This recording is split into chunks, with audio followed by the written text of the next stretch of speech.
అందరికీ నమస్కారం. ఆధ్యాత్మిక అడుగులు యూట్యూబ్ ఛానల్కి స్వాగతం. ఈరోజు ఈ వీడియోలో సంకటహర చతుర్థి గురించి తెలుసుకుందామండి. ఈ రోజున వినాయకుని ఏ విధంగా పూజించాలి, ఏ ప్రసాదాలను నైవేద్యంగా సమర్పించాలి, ఏ పువ్వులతో పూజిస్తే వినాయకుడి యొక్క అనుగ్రహం కలుగుతుందో పూర్తి వివరాలు తెలుసుకుందాం. అసలు సంకటహర చతుర్థి అంటే ఏమిటి అన్నది పూర్తిగా తెలుసుకున్నామండి. సంకట అంటే కష్టాలు, హర అంటే తొలగించటం. మన జీవితంలో ఎదురయ్యే మానసిక, శారీరక మరియు ఆర్థిక ఇబ్బందులను తొలగించి విజయాలను చేకూర్చమని విఘ్నేశ్వరుని ఆరాధించే రోజే ఈ సంకటహర చతుర్థి. ఇది ప్రతి నెల కృష్ణపక్షంలో పౌర్ణమి తర్వాత 4వ రోజు చతుర్థి వస్తుంది. జనవరి 26 జనవరి 6, 2026 మంగళవారం. ఈ నెలలో సంకటహర చతుర్థి మంగళవారం రావటం వల్ల దీనిని అంగారక సంకట చతుర్థి అని కూడా అంటారండి. ఇది 1000 రెట్లు ఎక్కువ ఫలితాన్ని ఇస్తుంది.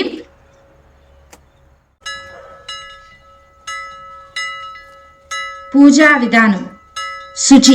ఉదయాన్నే తలస్నానం చేసి ఎరుపు రంగు వస్త్రాలు ధరించడం శ్రేష్టం.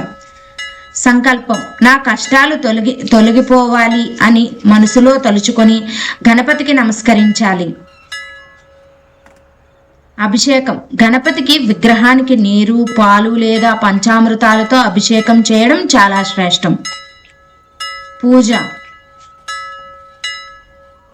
ఎర్రటి మందార పూలు మరియు గరిక సమర్పించడం వినాయకుడికి అత్యంత ప్రీతికరం.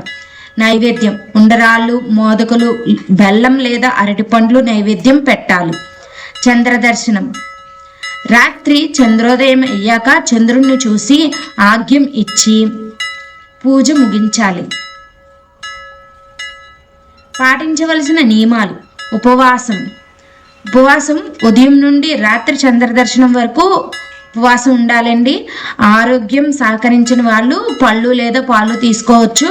బ్రహ్మచర్యం: ఆ రోజంతా పవిత్రంగా బ్రహ్మచర్యం పాటించడం చాలా శ్రేష్టకరం. మౌనం, స్తోత్ర పారాయణం: అనవసరమైన మాటలు తగ్గించి ఓం గం గణపతియే నమః లేదా సంకట నాశన గణేశ స్తోత్రం చదువుకోవడం చాలా మంచిది.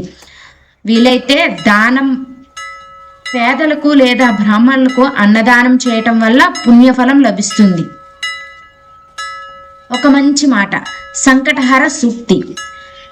విఘ్నాలు అనేవి మనల్ని ఆపడానికి వచ్చే అడ్డంకులు కావు, మనలోని పట్టుదలను, భక్తిని పరీక్షించడానికి వచ్చే అవకాశాలు. వినాయకుడిని స్మరిస్తే ఏ సంకటమైన సంతోషంగా మారిపోతుంది.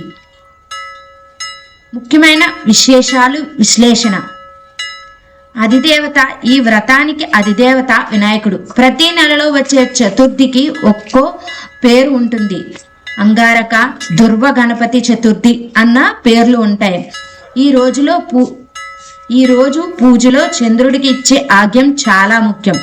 రాత్రి చంద్రోదయం తర్వాతే భక్తులు ఉపవాసం విరమిస్తారు.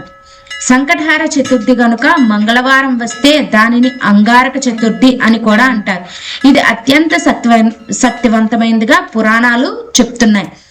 అందరికీ వినాయకుడి యొక్క ఆశీస్సులు కలగాలని భావిస్తూ మరిన్ని ఆధ్యాత్మిక వీడియోస్ కోసం మీ ఆధ్యాత్మిక అడుగులు ఛానల్ని సబ్స్క్రైబ్ చేసుకోండి. ధన్యవాదాలు.